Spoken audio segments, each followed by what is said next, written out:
I assume everyone does. Yeah. Look at that. We are live, which means we can curse on this podcast. Hi, everyone. My name is Naomi Calhoun. I am the host of this podcast, not this game, Survivor New York, the LRG podcast. This is the live reality games recap podcast. As I said, I'm Naomi Calhoun, and what a treat we have tonight. First of all, I want to introduce the host and founder, creator of Survivor New York, Chris Lord. Chris, how are you tonight? It's been a week. What happened? I know, I'm good. I'm great. It's so nice to see you again 4 weeks in a row. I know. I'm surprised you could keep up with me. We normally are just, I'm just always Facebook chatting you. Like yes. I feel like a clingy girlfriend a lot of the time. So I'm glad that we're talking face to face more. It's really funny because I feel like literally you're the only person I talk to like almost every single day, like legit. It's because I'll always be like, oh, I just saw this puzzle in the challenge. Do you want to do it? Anyways, moving on. Joining us today, our very special guest who wasn't the recently eliminated player, Brian from season 1 and producer on season 2. Brian, what is going on? How are you? I'm doing quite well. Thank you so much for having me on. I'm really excited to talk about this episode. It was an intense episode with a disappointing outcome, in my opinion. But, I guess I'm lucky I get to talk to Charles on here, at least. So I'm just excited. Thanks so much for having me. There's your spoiler alert. Charles, how is it going? Things are good. We're in a whole different world now. And it's a little crazy, but I'm making it through. Things are not as bad as they seem, and I'm happy to be here. Yes, and we are so excited to catch up with you. It's been a while, been a hot minute, and so this is going to be so much fun to get to talk about everything related to Survivor New York, season 3. Episode 4, and as Nessa jumps in to say, this link is so hard to find. Nessa, I don't know what to tell you. Oh my god, I'm sorry. I think you should hire your own personal social media manager. Okay, so right off the bat, I just want to say, by the way, speaking of Vanessa, you could listen to contestant on this season, Vanessa, on Why Blank Lost on the RHAP network, the David Bloomberg, Jessica Lewis podcast, talking about why Memphis lost Big Brother. I'm going to say it's because he stinks at Big Brother, but I'm sure the podcast is better than that. Yes. All right. After this is over, I'll have to check that out. That's exciting. Quick plug for that. So first of all, I'm so excited that we're here to talk about this episode. Chris and I have watched this a lot. Charles has lived it. Brian, coming in fresh, what did you think of, first of all, the swap and how the swap worked out, and then what the hell just happened? Oh, God. All right. So, first of all, swaps, always an exciting point as a viewer, not maybe as exciting as a player. I know my swap in season 1 was pretty chaotic and had a lot of shouting. So, I'm interested to see if that's going to carry through to the next part of this. I really did not expect Charles to go. I thought Charles was in a good spot. I thought Gary and him were going to be able to, team up and slip under this first vote and kind of work their way into a majority on this tribe. I know working with Sam, I was like, all right, these 3, they got it. This is going to be, the way the season goes. And then at the end of the episode, my jaw's just completely on the floor. And so it was a good one. Obviously, outcome notwithstanding. I know. It was a lot. It was, yeah. Can I just say that it was the funnest episode to piece together because there was just so many good pieces of footage to use, and I really enjoy so the whole process of making this season. The very first footage that I got to see pretty much in its entirety was episode 4. So the first episode I put together was this episode, and it's had the most time to be worked on, and it's been so much fun to literally the moment I started to this moment right now, it's still my favorite one, probably top 3 for this season. It was just iconic. Aww. Yeah, and so I think we need to give a shout out to our entire sort of camera crew and everybody who volunteered this weekend, which would be Trish, Jess, Alex, Dan, who we saw last week, me, Andrea, Chantal and Ben also held cameras. You can see them in the background sometimes. Is that everybody? And I guess Chris. That's pretty much. It's mostly me using Chris's phone to film things. They were dedicated, though. I appreciated definitely. all of the energy. We have to give a shout out. Shout out to Huh? Alex for creating the vote count to go that way, because I think that sorting of the vote was pretty interesting. But let's talk about the whole episode from the beginning. So basically we are in the school fields and I'm talking to the Yodahola tribe, and I think the reason why I put it in the episode, I thought it was just funny about how Emily discusses that she wants them to be the final 7, because I feel like Emily is just so like she has like a California girl like sort of energy. She's kind of clueless, but like I just love like that sort of like energy from her. Yeah. So we go into that. Really funny moment, and I didn't remember that happening. So I love when a tribe is not in a tribal council mode, but gets to talk to Chris alone without any sort of pressure of the other tribe listening in. And it's a really fascinating sort of like experiment in how the tribe feels about each other before they have to like cannibalize themselves. So it's happy-go-lucky for now, right? We're all one big 7 family. Until Charles, I was just going to ask, Charles, after these first 3 votes for you, how were you feeling, and what did you consider to be your sort of main alliance and your main situation going forward? Well, so in that I felt at first, I was like, my team keeps losing and we need to figure out how to be better. And then the swap came. And so for me, you know, while I was happy to be reunited with Gary, I also was a bit like, I don't know if this is a good thing. And so my brain was in this process of like, I'm on a whole different team. And I'm cool with Sarah, and me and Sarah have been cool up to this point, but I don't know if she's going to start scrambling for herself to save herself, or if this is going to be like a, you know, Purple sneaks in and gets somebody else out. So of course, I mean, I'm going to talk to Gary and just kind of like see where he is and understand what his alliance is, because they're in the majority. But I think overall, like, I was just a bit too meek and mild. I had what I felt like was an alliance on the yellow side. And I think it was mainly because like people enjoyed me as a person, but I don't think it was because I was like, oh no, we need to be together and like, let's do this. I was kind of like, I saw myself as I was watching this back. I was like, you were in a lot of conversations, but you were not saying anything. So you can't really win the game like that. So it was like cool to be in the know, but I wasn't controlling anything. Charles, and so I think that was where. Who would you say like was your top allies from the yellow tribe? Like if you could list the 6 that are remaining in the game now, like before the swaps like happened. I felt like I was in good terms with Sarah and Mark. And Emily. I feel like those were the main 3 that I was associating with. I was cool with Pete, but he also felt like a little bit of a loose cannon. So I wasn't sure how to approach certain people. But I guess I want to qualify all of this with, you know, I watched Survivor, but I have never really thought about and strategized for gameplay. And so this was like one of those moments where it was like, okay, let's just go in and be good at challenges and like meet people and like see how this, you know, plays out. And I guess I did kind of just have this energy of observing. And I do think that that's kind of what got me in the end too. Interesting. I mean, it's a good strategy of like, let's observe how everybody interacts. And I think you really lucked into a lot of situations where people, even though you were quiet, everybody felt that they could trust you and they felt that you were a good person to work with, which is like a super beneficial spot to be in. And it's interesting. I think what is most interesting about this whole episode is that nobody votes you out because you're Gary's partner.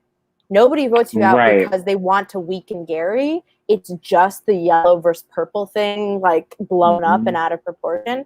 And I think that's really the most fascinating part of this whole sort of episode is like, nobody's really thinking blood versus water. Let's split up a pair. And that's what I kind of loved about this episode is like, blood versus water invites so much chaos. Seriously. Yeah. But Charles, another question, because like you were in the majority of every pre-merge Yellow Tribe vote.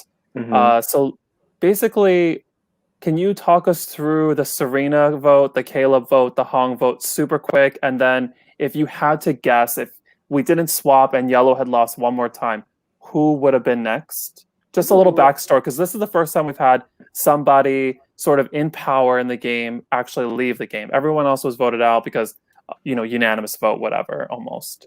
So I think for Serena, we really had nothing to go on. And a lot of it was like, we have to lose a player. And unfortunately, she lost the challenge in the first one. And as much as, we were colluding and talking and like, felt like we could save her because maybe she was a little bit better physically. It didn't pan out. And I think it was just kind of like the only fair way to do this in everyone's mind was because she lost the first challenge. And then Caleb, I think, and I don't want to badmouth anyone because that's not who I am. I think it was more of a thought process of we felt like he wasn't fully contributing. Or like he wasn't the strongest player. And since we were in this hole again of getting rid of someone, we were like, well, how do we make our team stronger? Because we have to go through this. And so I think that was kind of what happened with Caleb.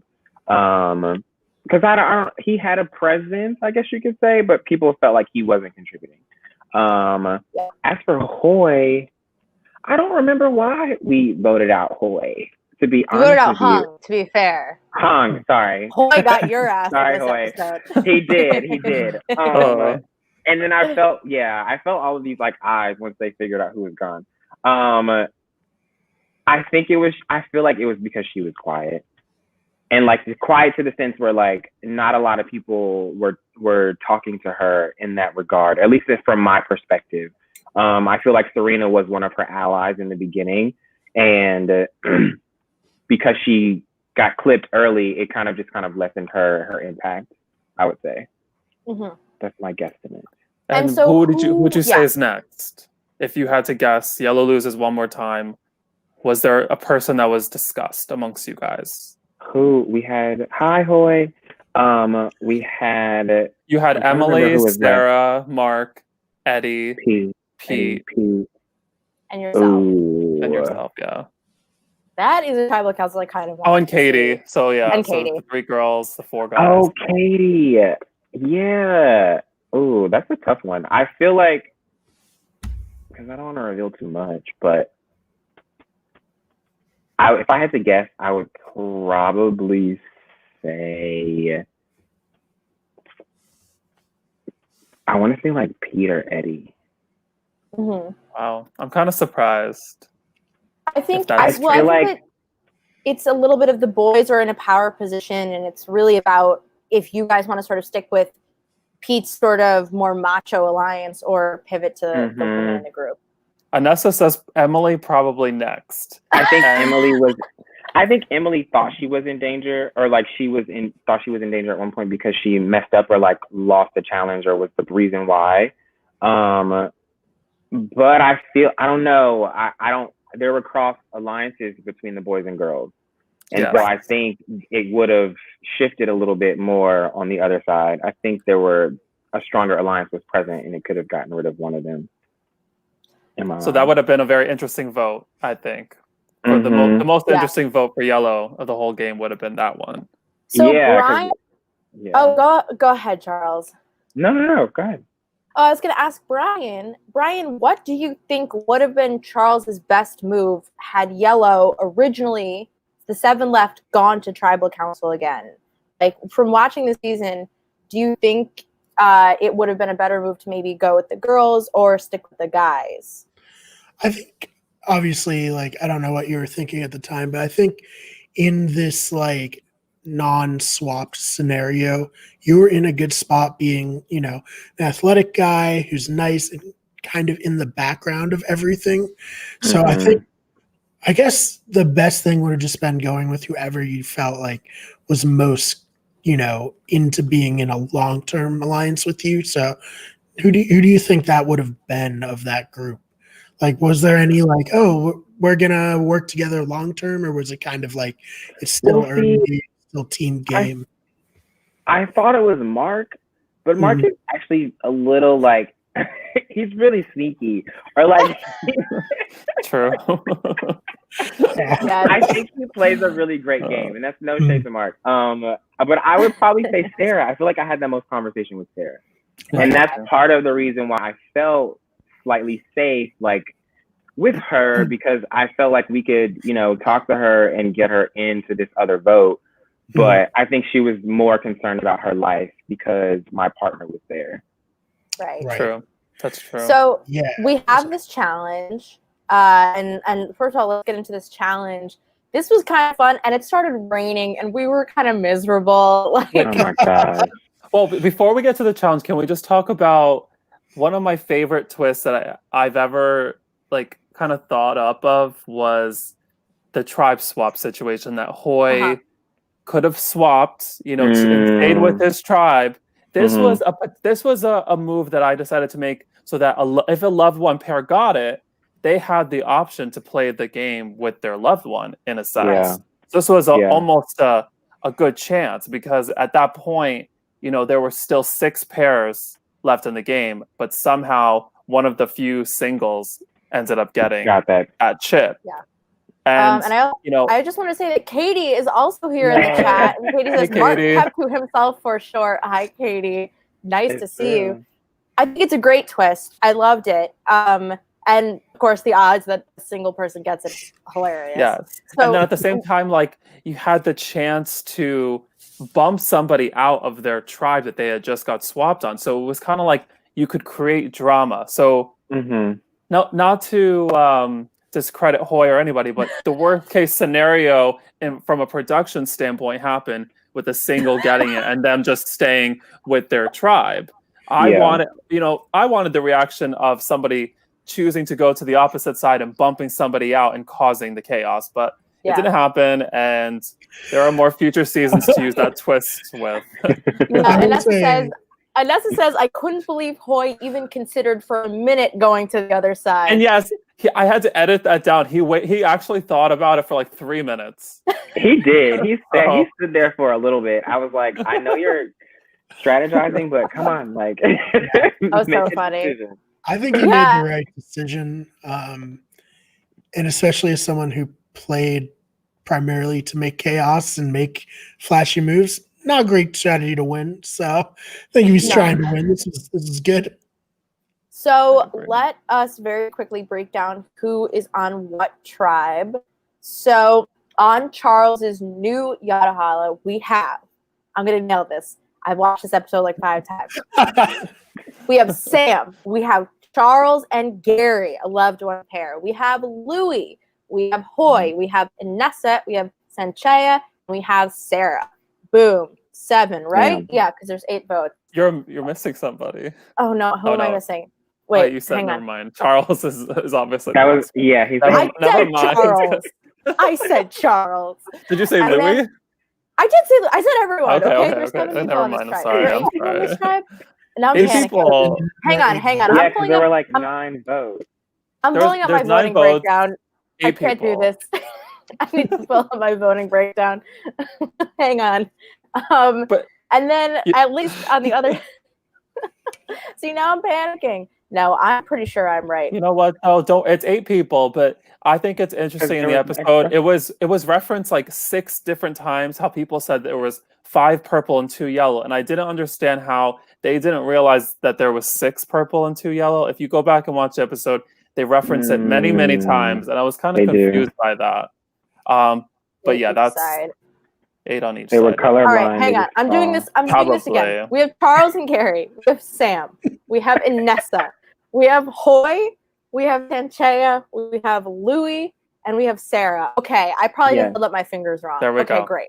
And then on the other side, we have Sandy and Susan. We have Mark, Eddie, Emily, Pete, Emily, Katie, and Josh. Boom. And now I really look like Inessa, counting on all my fingers. And So this purple tribe is also a really interesting mix because we have Susan and Emily together, and we have a majority from the yellow tribe on this tribe. Charles, was there any part of you that was kind of envious that you weren't on this tribe? Yes, of course I was. I did like, because for me it felt like, oh wow, like my entire team went over there, and now it's just me and Sarah, and I have to play with these new people. I know they weren't new, but they felt new, and I felt like I was starting at square zero. So Right. I wanted to be however that swap happened, I wanted to still be with my team, but I was that, one or two unlucky ones. Yes. That sucks. It really sucks because like it happens on the real show. The swap screwed person, and like it literally happened to you, and it's terrible. It's funny that Brian mentioned like this. I guess my persona on the show, like the athletic, kind of quiet in the background guy. Like I do think I came in with that mindset of like just be good at stuff, like contribute and like float to the to the end. But yeah, that whole thing got thrown out the window when I was starting over with people that didn't know me, and that felt like they were already united. Mm-hmm. So it's a tough spot to be in, and also I think what makes it kind of more interesting is you're swap screwed, but then you're with a loved one, so you're like, am I screwed? Like, do they want to get me out? I don't know. So I love this dynamic that is essentially created where like there is somebody in the minority who is in a pair, a loved one pair. Mm-hmm. It could have worked out where like no loved one pairs ended up together, but we have one on each side, and that's I think really fascinating. So there's a couple things that go on. Sarah finds an extra vote. That was hilarious. I remember filming that confessional and being like, what is she gonna do with this? Because she's like, this isn't an idol. I don't know what to do with this. And I was like, I don't know if she knows what to do with this. Oh my God. So Chris, first of all, I love that we put these advantages in these bottles because they are a pain in the ass to sort of secretly acquire. Oh yeah. It took really a lot of effort to like pull. Yeah, it took like a lot of effort. It took a lot of effort to like get the paper out of the bottle too. I do want to mention that Mark does find an idol. It wasn't on camera. Yeah. It was during a big rainstorm. There was a tree near my pool that had an owl on it, and that's where he found the idol. And I think it's important to note that he mentions that he wanted to give it to Sarah, and off camera he does ask me and production. I think Naomi, he asked you. I remember this. If he could give it to Sarah after the challenge was over.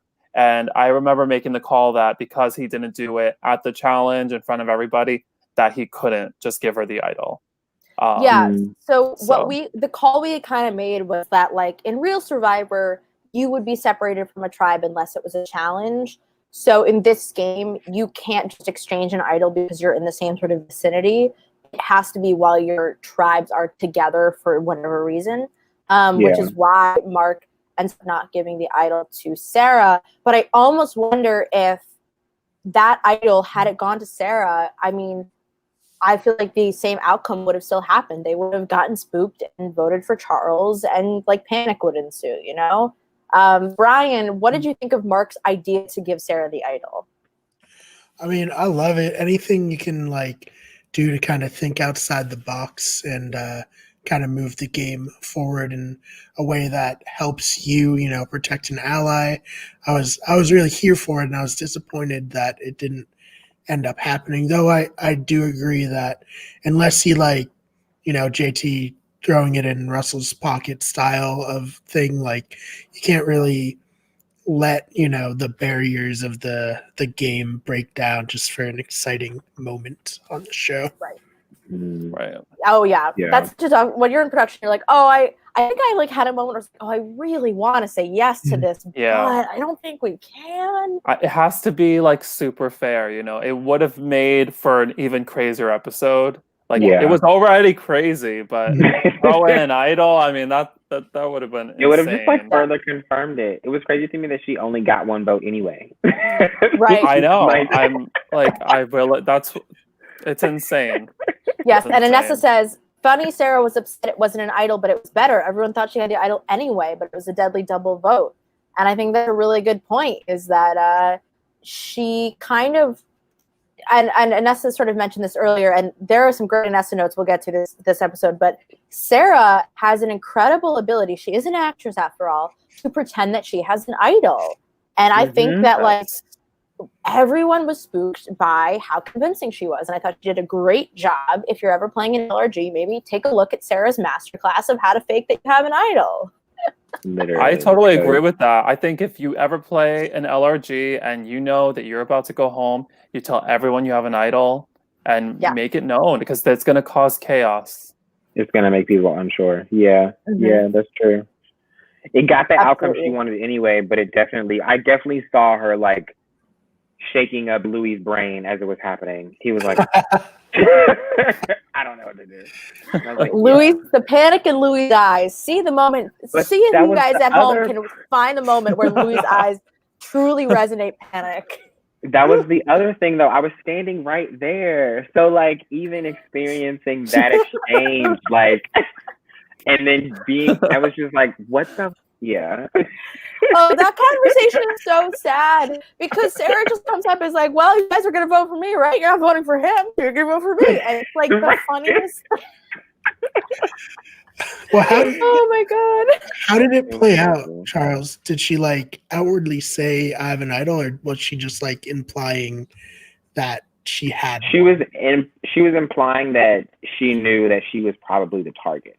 Mm-hmm. And so I think it was more of her. She never outright said it, but she was like, do I have one? Maybe I do, maybe I don't. I don't know. But like, I know you all aren't going to vote for him. So what do I do? Kind of thing. So yeah. But I didn't see how much she was talking to everyone. I was dumb as well because I just assumed that Sarah was still on my side. And it was more of a everybody for themselves. Well, yeah, and really I think just abandoned you there. I was surprised with that. Like, especially once we saw how it played out, I was like, they could have made this work. And this brings us to the most interesting element of this vote, which is that they are trying to blindside Sanchaya at the same time. And so Anessa, first of all, says Sarah was like making plans for the future. I'm like, girl, I'm about to vote you out. She's like, okay, but afterwards, can we still work together? See, like I would have done the same thing. Like, you know what?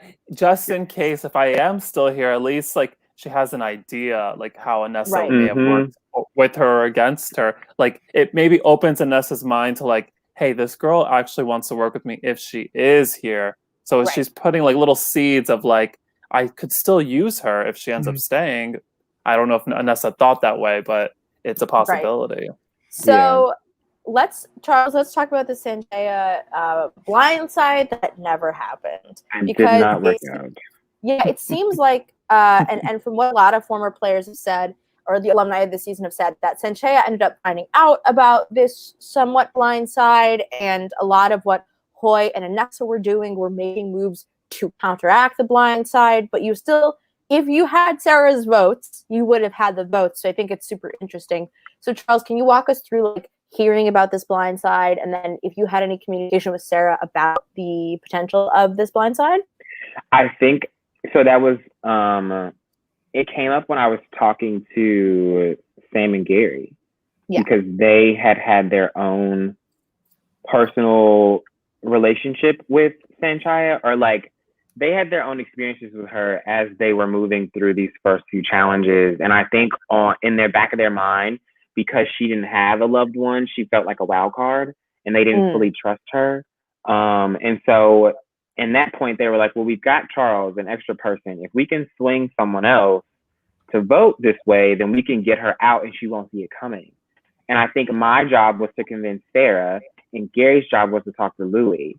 And I think what happened was I talked to Sarah and I told Sarah what was going on, but I don't think that Sarah knew if she could believe me and Gary or not. We like had that conversation and told her that was what we were doing, but she didn't know if, I feel like she thought we were trying to throw her off so that she would not see it going against her. And then when I think in that regard, she then ran with it and was like, well, let me protect myself and make this about me. And then Louis turned around and was like, well, let's protect Purple and do this just in case. Yeah. What I think is really exciting about this vote, and what makes it really the best episode like so far, and like one of the best votes we've seen in Survivor New York, like, is because you have everybody trying to execute a plan, and everybody's goals are different. So like I've talked to Anessa about this. Anessa says, I really lucked out here because I don't vote for Sanchea, and I look like I am committed to her. And Hoy has the same thing. He votes for Charles, so he lucks out. Louis lucks out. But she also, Anessa gets to sort of keep Gary as a number because Gary is not upset because Anessa voted for Sarah and things like that. You know, like everybody has an interesting state of mind going to this vote. And I think we see everybody's wants in the game play out, whether they're successful or not. We get to see essentially everybody draw a line in the sand, which I think makes it super interesting. So Chris, I just wanted to know, like, looking through this footage, was there anything that surprised you or kind of shocked you? Because you don't really get to experience these votes in real time. You just go you go to the voting booth and watch the confessionals. So tell me what you were thinking watching this footage back. I was just like surprised, like, because I honestly never knew how that vote like formulated until I finally got to see the footage. And you know, that was 2 years ago, and I just saw this footage like earlier this year for the first time. So seeing the conversations between Charles, Gary, and Sam, like trying to make this vote happen, and then realizing that like Sarah is the reason why Charles goes home, and that's how it like all formulated. Like, it really surprised me. And I do give Sarah like huge credit here. Like, that was one of the best moves I've ever seen. Like, it was dirty that she did her friend wrong, like somebody that she did consider as an ally, but it was like him or her, you know? Yeah. And that's what she had to do. Yeah, for sure. Yeah, it's crazy. Yeah. Go ahead. There's just so many like crazy moments. Like, I just can't even like pinpoint one that was more crazy than the other. I think Louis finding the idol literally right behind Charles, Gary, and Louis is like, right. I mean, that's amazing because like I knew he was looking at somebody. I didn't realize he was right there. Like, that was literally like 10 steps away from them. That he found this idol, took out the paper, and left the bottle there. That bottle stayed there for like maybe another couple hours. So it's just So let's break it down for a second. What Louis finds is not an idol, but he finds essentially a challenge advantage. So this is very similar to what like Malcolm has in the Philippines. We will, and I believe it lasts. Does it start? I can't remember this. Does it either start in the individual or it starts at the final 13 until the final 5. So, you know, in a way, some people could say, hey, maybe the merge is at the final 13, or maybe it's a tribal thing. Who knows? Right. But it's just anywhere from the final 13. Yes. Wait, what was his? Can you explain his advantage? Yeah, so his advantage was that he would have an advantage in the immunity challenge that he played the advantage in. So he could only use it one time, anywhere from the final 13 until the final 5. Got it. And it can also be passed forward if you voted out. So it can go on to somebody else if, you know, Louis gets voted out in the future. And I think that Louis is kind of disappointed, but it is a pretty handy advantage to have if you make it to the final 13. And it's, you know, it's not nothing to sneer at. I feel like everybody gets advantages in this episode and they're like, oh, I don't want this. Like, you're so sad. Literally, like, wish I had found an extra vote. Yeah, right. In our season. Yeah, I know, Brian. I don't know. I looked everywhere for. I mentally wasn't thinking about like advantages in the early days of Survivor New York, and like season 3, I was like, hell yeah, we're gonna get this started. Let's go crazy. Season 4, it happens even crazier. Yeah. So I can't wait. There is a particular moment post merge that I am so excited for, because we have one of the best, worst fake idol clues ever, and I can't wait for it to happen. So I'm waiting for that, and like I think about that. I think about that all the time because it's so hard to like talk about it without spoiling it. But, like, the implications of the idol clue are hilarious. I won't say anything else beyond that, but like it kills me every time I think about it. So moving along. Can we talk about the challenge for a second? Just because I think, the vote was important, but the challenge was really funny for me. My favorite part of the challenge was that Sandy had the ball on the paddle and she was like walking so slow, one step at a time. And all you see is Anessa just power right through her. I was like, holy crap. Like, oh my God. And you know what? They were behind at that moment. And then Anessa gave them the lead. And then Gary loses the lead. And Katie comes back. So it's like, back and hit it. Yes. It was like almost like this moment, like, holy crap. Like, Gary lost it in the end for the tribe. And then his partner gets voted out. Yeah. If you look at it in that regard. I mean, the whole tribe technically lost. Let's look at it in that regard. Gary's going to kill me. Oh, man. It's brutal. I love the moment between you and Eddie, Charles. Like, you both like shooting at the same time. Like, you guys look like pro basketball players, like trying to go at it. It was like so athletic. Like just throwing a ball. Yeah. I love that. I was like, this is taking too long. Like, it's fun. I was always convinced that there's that great shot of Sam throwing the ball that is actually in the title sequence, and eagle-eyed viewers will notice that's from this episode, and he has his buff visible, but I just couldn't find a better shot of Sam, and I was like, this is such a good shot. I tried to color correct that buff and everything, and I was like, fuck it. Someone will find the Easter egg. It'll be fine. Because I was really like, this is such a good shot. But I was like, someone's going to realize that they swap. I hope they figure it out. Like, there you go. There's your Easter egg of the episode. That was so funny in the episode where Anessa says, was it this episode she says something about the ping pong? I forget. Who's good at ping pong? Who's good at beer pong? Beer pong or something. Yeah. I laugh every time I hear her say that. I laugh. Every time. And Katie just jumped in to say, my pong skills were on point. They weren't. Katie did it. Katie killed it. Finish. She did. That's what I love about this season. Is there are so many people who are like such great competitors, and they're not jerks about it.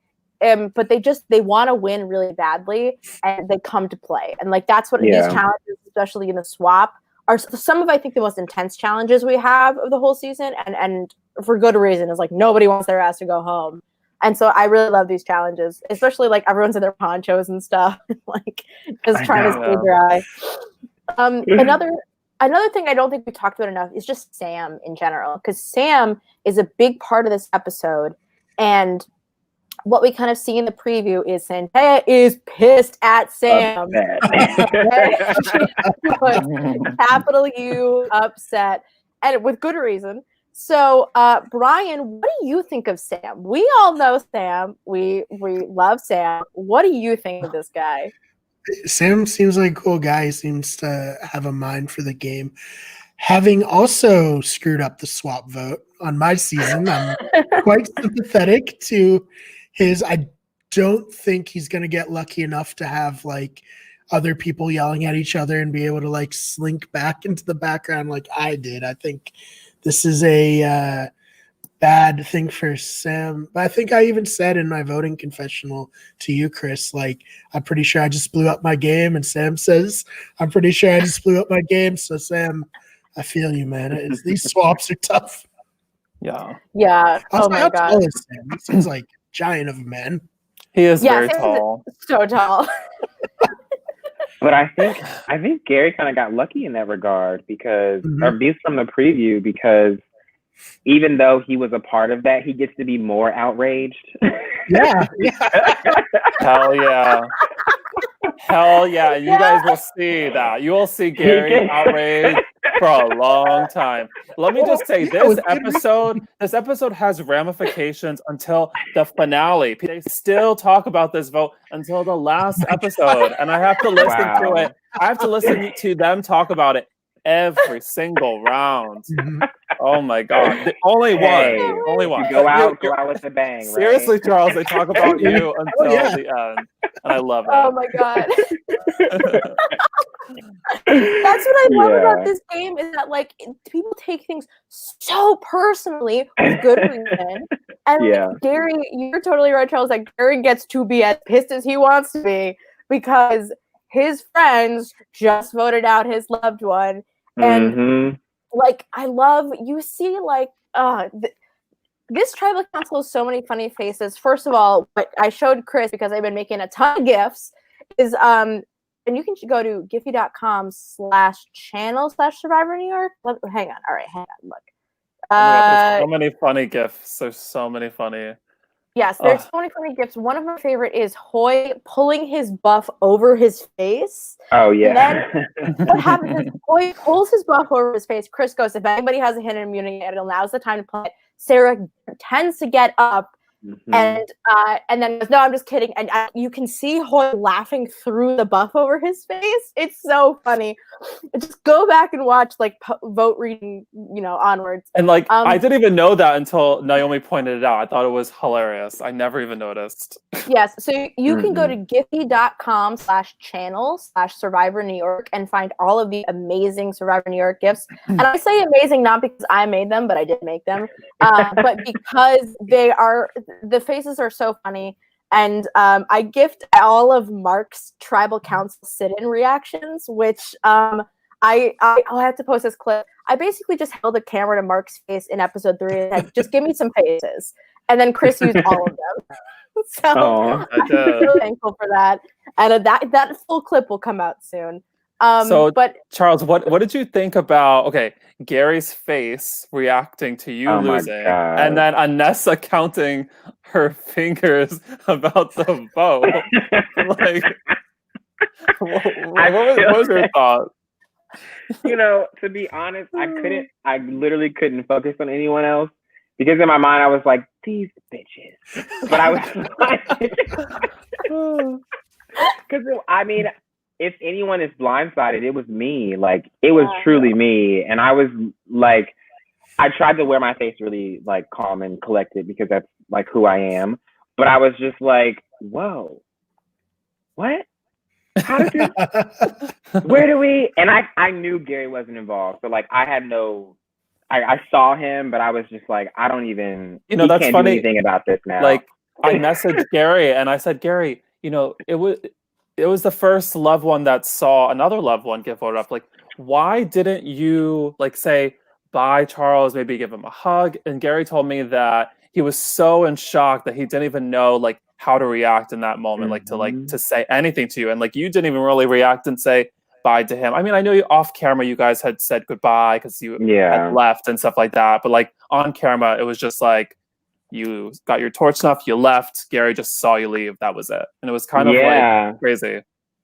I think it was obviously he doesn't stay calm the whole time, as you alluded to, but I feel like it was also maybe something in his mind of like, don't show weakness, like just be in the vote. It'll be fine. He's okay. Like I don't know. I'm sure he was thinking a lot of things, but I wasn't thinking about him either, though, to be completely honest. I was just like, let me get my ass out of here because I don't get to be here anymore.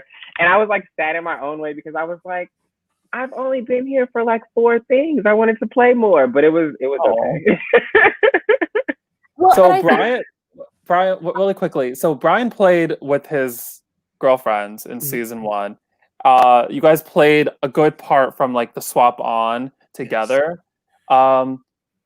If you had saw Jenny leave and say, she went home right after that, would you have maybe like said goodbye? Like, how would you have reacted in that sort of moment? Because like you had played with a loved one back when Survivor New York just let anybody play. Yeah. Friends and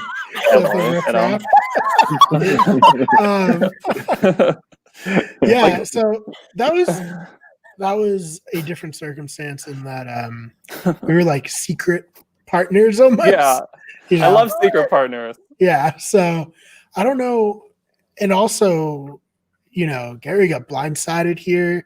So it would have really depended, like, if I was just completely blindsided. I know I would have had, like, even more motivation to just, like, burn it all down. And I'm hoping Gary is of a like mind of just, like, all right, screw all these people. Like, I'm just out for blood and I'm going to do whatever I can to, like, enact my revenge on all of them.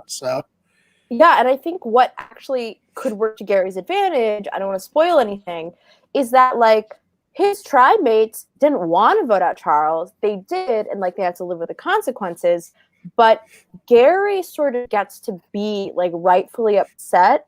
And if you're Gary, you get to kind of play that as like, look, I'll forgive you, but you did wrong by me, and like you need to make it up to me. You need to work for me because you just fucked me over. So I think following Gary and seeing how Gary utilizes this anger going forward and this sort of upsetness, I think is super interesting. And I can't wait to see it all. Like to watch it all unfold again is so much fun, even though it's very painful because I love everyone very dearly.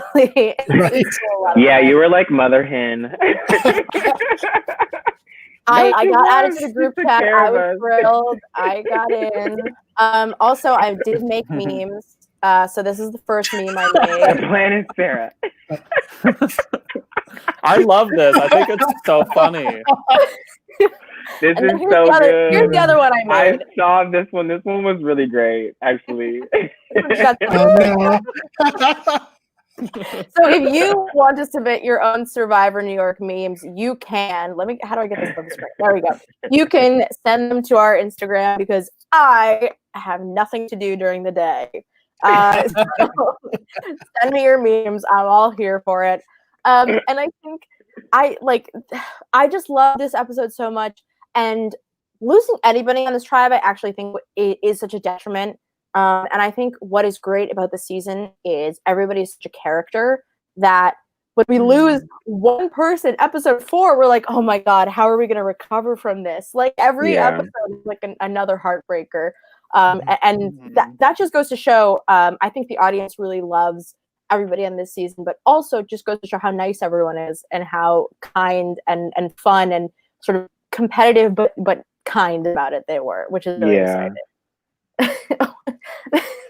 Anessa linked one of the gifts of Sarah. Katie just says Sarah's legs swinging while she watches her plan unfold. It's fucking hilarious. I have to watch it.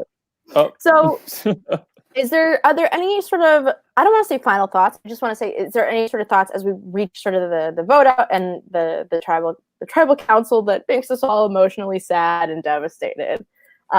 Any thoughts about maybe what can Sarah do going forward? Because if they go to tribal again, she doesn't have an idol. So Brian, what do you think Sarah can do going forward? Well, I think Sarah's in a great spot to fly under the radar now that, the game I feel has been like blown open by this vote. And I don't think that necessarily like alliances along tribal lines or even just from the previous vote are going to stay pat. I think because this is like the first moment where a loved one has directly seen their loved one go home, that's going to add like a layer of emotional intensity that we haven't seen yet. And I think that her best move is just to like not talk that much, hang out in the background and let everyone else argue and hopefully slide through a little bit further. At least that's what I would do in her position. Yeah. And I don't know. We didn't see that much, which I just wanted to say, and we can all talk about this, is Sarah doesn't really leverage her relationship with Josh and say, hey, I'm with Josh, whatever you guys, it's interesting. She never uses that as a piece of leverage. So Charles, what were you thinking? What are you thinking right now? I agree with the thought process of like kind of trying to be quiet at this point and slide through it and let the others bicker and figure out their own issues. But at the same time, in my mind, Purple felt so united that I wouldn't want to just be a fly on the wall, because then you do become this easy target to just get plucked off, and then they can deal with their own issues when you're gone. I felt like it was, honestly, I felt like it was because in that point, even though everyone hates each other, we can save ourselves for this round and get rid of this person we're not really connected to. And then when we get beyond this, we'll figure out who's really aligned where. Because at that point, I think there were were there 5 of them at that point? Sam, Sanchaya, 6. Yeah, 6. Yeah. So it could go either way. And if Sanchaya got Anessa and steal Louis and then maybe, get Gary to swing and get Sam out because he's so upset. Like, it could go either way. But I think she should use this moment to assert herself and pluck someone else off to get stronger in the alliance. Yeah, and I think a lot of the people in the from the original Purple Tribe who are on this new tribe are very malleable with each other. They are sort of, or I guess their alliances are a little bit more fluid.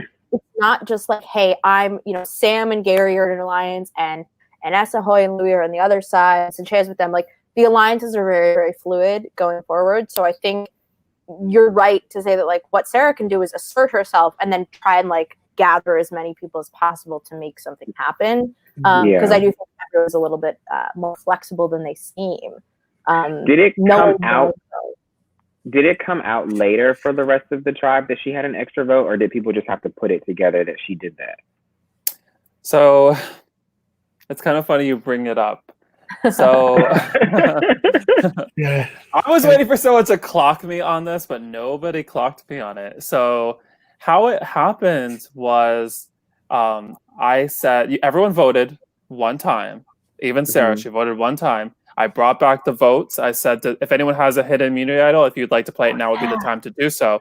Sarah got up and said, actually, I would like to play this. Yeah, I remember that. She went and she voted again. And then I read the votes. But I edited it to make it seem like she had used it at the voting booth. In the same. So it was more for like a dramatic read to do it in that regard than to do it in the opposite. So that's how they knew that she had an extra vote. Gotcha. But that's also something that is so funny. I love that about Sarah because Josh is the super fan amongst the two of them. And so Sarah, I remember, was like asking me the logistics of having to play it. But there was a lot going on, so she didn't have the time to talk to me. And I was like, well, you should just like hand it to Chris. And then it was like a whole thing. And so that's what I love about Sarah. Sarah's like, I'm going to be dramatic right now. Let's go. Here's my extra vote. And I'm glad you read the vote too. And such a super dramatic vote ordering. Congratulations to Alex on another great vote order. He really takes pride in his vote ordering, and I love it. It's the only thing that he has going for himself right now, so we all have to be very supportive. Can we mention that video that you made of Alex picking up the balls? Yes. So if you are bored, go to the Survivor New York viewer group. To be fair to Alex, it does not run like that. I sped it up like by 30%, so it looks even goofier.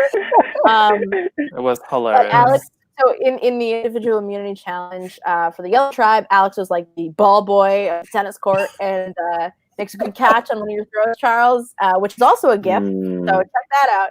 But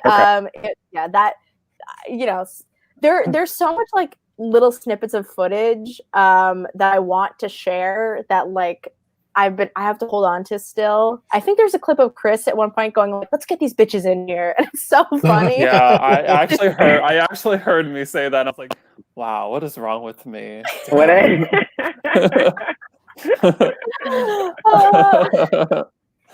So we talk about another. Wait, I have one funny moment, and I forgot about this. Anessa is talking to Gary, and she continually forgets my name, forgets Charles' name, and says whatever the fuck his name is. His name is Gary. Like, what is that?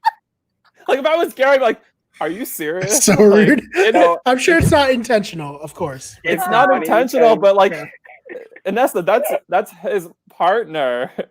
And you watch, Charles is like right there behind them. I was walking past. Yeah. I knew that she was expressing something about somebody, and I had a feeling it was me. But it was funny because I watched that with my mom. The confessional where she says earlier that like Sam calls Gary the wrong name. And it's like, how do you know that you have him? You don't even know his name. It makes it like 10 times funnier. That's so funny. Wait, Charles, you said you were watching with your mom? I watched it with my mom, and she was like, I don't like how they're treating you. Oh my God. I was like, Mom, it's okay. It's a game. And I didn't remember that she didn't say my name or like that she didn't know it because I remember that expression. But I just kind of looked over at her and I was like, it's okay, Mom. Don't worry about Oh, Yes, I those wasn't are Vanessa so offended. good. Vanessa is bad with names. And Vanessa, as we saw in episode 3, she votes for Evita, who is not on her tribe. She both. I wanted to mention that last week. She both. Oh no, maybe I did. Avita. Love you too, There's Anessa. really great.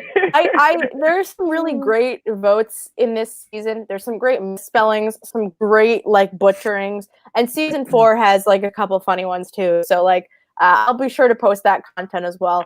But the just like- best actually comes from Brian's season. There was a player named Priya, and many people wrote Prius.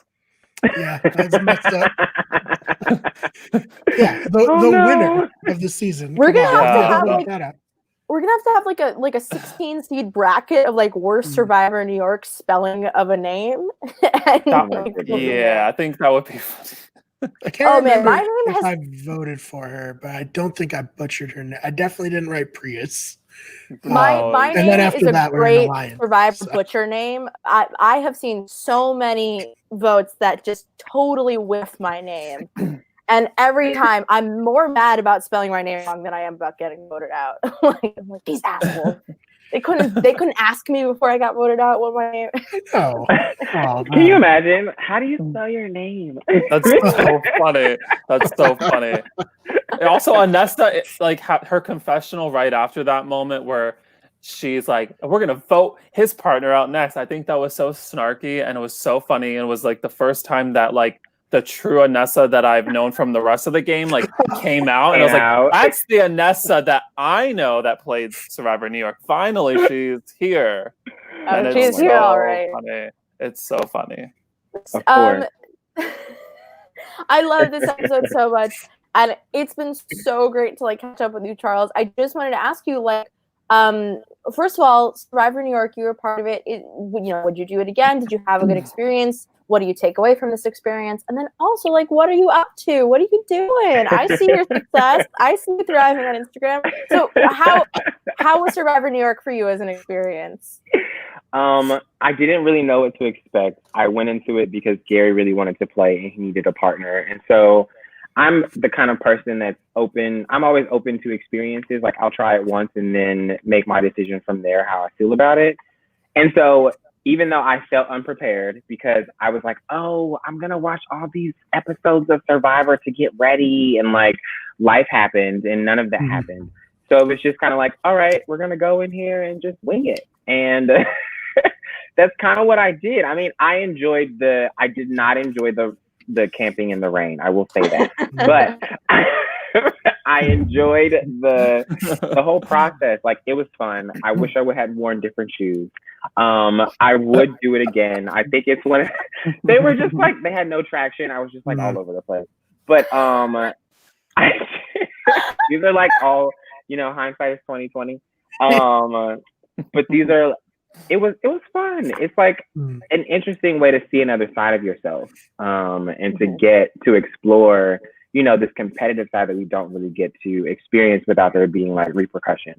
Right. So yeah, I'm watching this. I was like on the fence about doing this again before the episode, but watching the episode, I was like, I need to do this again to redeem myself. Like this doesn't feel appropriate. But I was also like, that'll come when it comes. Don't rush it. Because I still need to get better at this game. But so yeah. And then in terms of life, I don't have like the 9 to 5, but I produce independently. So I produced 2 short films last year, and then one of them is out now. It was a Vimeo staff pick in August, I believe.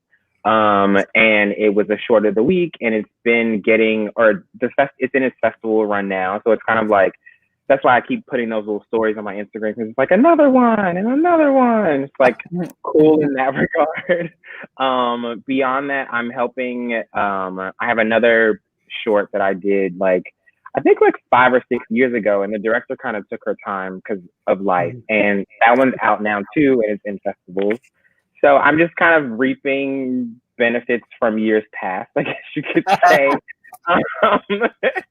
Literally. And then, putting in efforts for new projects. I'm helping a friend hopefully film his off-Broadway play and trying to find other opportunities to just make content. I like producing. I like doing TV shows, plays, musicals, films, on branded campaigns, like all of it. I just like the aspect of like taking something and bringing it to life for other people to experience. So that's kind of where I am, you know, getting this unemployment. So I mean, I like, as someone also in the industry, I am so blown away by all the success you're experiencing. It's like, I mean, congratulations, and like very well deserved.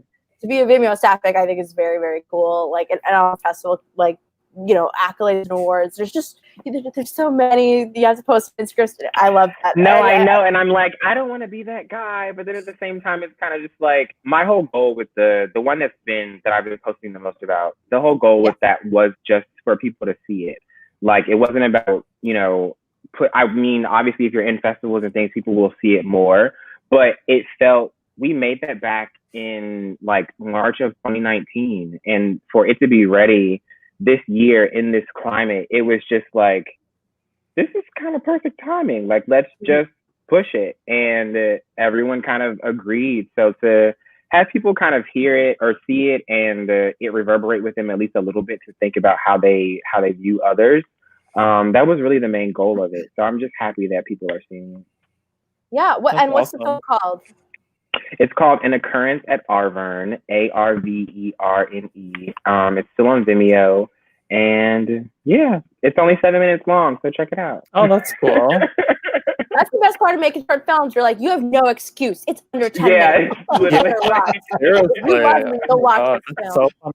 I think that's so crazy that like everything you said, Charles, literally is like how I feel about like this season of Survivor New York. I mean, your thing is so much better than this. I think your project is like amazing, but I feel like, you know, this whole thing happened 2 years ago. It's coming out now, but I said this on Brian's podcast that I did with him, is like, this was the perfect timing to put this type of season out, you know, in the climate of where America is, and you know, live reality games and the real show is not on right now, and I think it maybe gives people a break from, you know, their own realities to kind of like enjoy watching other people play. And I'm seeing people like really rooting for their friends and family. And I think you have a lot of like love and support around you that like even your mom watching it, I think is like really cool, you know? Thank you. Yeah. She was like, you did what? And I was like, yeah, Mom, I played this game. And she was like, oh, and it's on now? And I was like, yeah, we can watch it. That's cute. But yeah, it was cool. Yeah. Would your mom play? Shit, you know, honestly, my mom is like a bit of a competitor. So I could see her being like, is she like physically fit like you? Like she's like really active? She's not as active as me, and I'm home at the moment because she just had surgery on her back. Actually, it went well. Everything is great. Okay, she's recovering well. And so I think if we give her like some time to get better, she would think about it. Because it's not like Survivor, yeah. You know, like 39 Days in the Jungle. So it's a little easier. Yes, it's a little bit easier. And listen, he played this game with his busted knee, so your mom can come play after. Oh yeah, that's right. And I just want to also say that like one of the funniest moments of the episode is you and Gary and Pete talking, and then you, Gary, and Sam talking, and Sam says, "I want to beat the crap out of Pete," and like you guys just like. I love that everybody's just so funny. I was like, he's supposed to be on his side. I think it was a funny moment was that I think Charles, Gary, and one of those two were in the same car. Is that am I thinking it right? Who did we drive together with, Charles? I know I picked up you and Gary. It was me and Gary. Who was the other?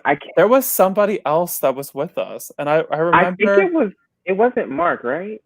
No, it wasn't Mark. I'm trying to remember, but I could have sworn for some reason it was Pete, but maybe I'm wrong. But I just remember like us enjoying the car ride, like from the train station. And I said, wow, I forget whoever the third person is, but I said these three could definitely be like a final three or something like that.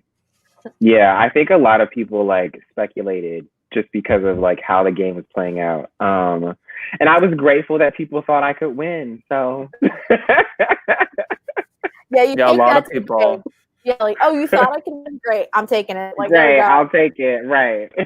And you've gotten a great 2-year group chat out of this with me and some other hooligans. In all honesty, I'm probably the quiet person in the group chat, and they can attest to that. But I do read the messages. Oh yeah. So that's that. Like, it's so great to get to talk to you because we really haven't, like, obviously COVID shut everything down, and we don't get to talk to anybody anymore. So it's. Thank you so much, Charles, for being here. Like, we really appreciate it, and we're so glad you're part of the like Survivor New York family. It's really a treat to have you. And also, it's a really treat to have Brian on Happy to be here. Yes. Brian, another part of the Survivor New York family. Brian, thank you for being here. We hope you'll come back, talk some more. Yes.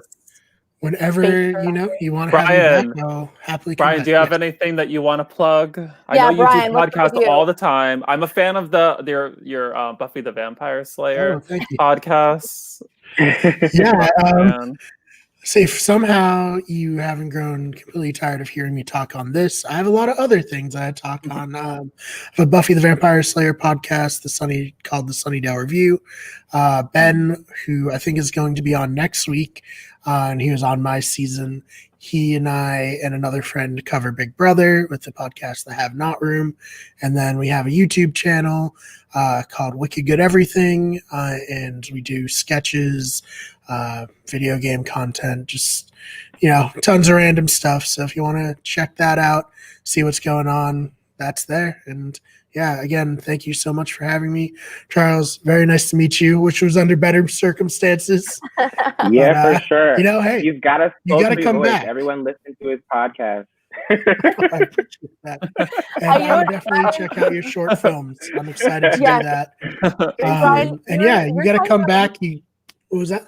Oh, I was just going to say, I think we should do a Survivor in New York Among Us live stream, and that's just my thoughts on the matter. I would absolutely love to. That game's fantastic. We'll coordinate that, because I think that'd be really funny. But Charles, you got to come back. This is the Kelly Wentworth spot. You got voted off on the swap on Blood versus Water. It worked out great for her. I feel like it could work out like that for you. So I'll be rooting for you. Let me know. Yes, I feel like every episode so far has been like, hey, would you play again? And everyone's like, yes. And so it's like, oh, like Survivor New York Second Chances is just going to be everybody but the winner of this season playing again. That's true. Oh man. Blood versus Water -1. Thank you so much. And Chris, like, I can't thank you enough for being here with me and talking to me even more than you already endure. So thank you for joining us. Yes. Next week will be fun. Very fun, I promise. Next week has this week's episode. It's only 2 days from now. Oh yeah, look at that. Yeah. Episode 5 airs Friday at 7 p.m. Eastern Standard Time, youtube.com/C/Survivor New York. Please subscribe. We have 400 Facebook likes, but like only 180 something subscribers, so the math doesn't add up. Where are the subscribers? So you better go subscribe to our YouTube channel right now. And a couple of things. If you want to play Survivor New York, we're not casting an official season, but we are casting to get to know people. So if you ever want to play Survivor New York in the future, when the world isn't a complete freaking disaster, go to tinyurl.com/SNY casting and go to our open casting pool application and tell us about yourself and make it interesting. Make it interesting. What else? You can find us on Survivor New York on Instagram or facebook.com/SurviveNY. And the most important thing, I guess, is to subscribe to the Live Reality Games podcast. There are so many other shows covered on this. I cover Survivor Maryland and Survivor Michigan. There's Totem Pole. There's Survivor UVA, which is a great show that's happening right now, and they love to comment on our shit, and I love them for it. I just want to say that I have a podcast called Mike White Was Robbed that you can listen to. It's about dumb Survivor takes that you stand by, but maybe your friends hate you for. So if you have a hot Survivor take, just send it to me. Anybody is welcome to be on this podcast. I have zero standards. And more than anything, please support Survivor New York on all social media, and make sure you're liking videos and commenting on the YouTube. We love to hear what people have to say, and you can always join us live when the YouTube episode is airing to chat with former players and chat with me and Chris, who really are just there all the time. Okay, so Yeah. we're just there. Yeah. Always. Okay, amazing. Guys, thank you all so much for joining me. This has been the Live Reality Games podcast. Make sure to like Live Reality Games on Facebook, and in general, I don't know, join the community, get involved in LRG. Thank you, Vanessa. Mike White was robbed, and I will not be hearing any arguments otherwise. All right, good night, everybody. Thank you so much.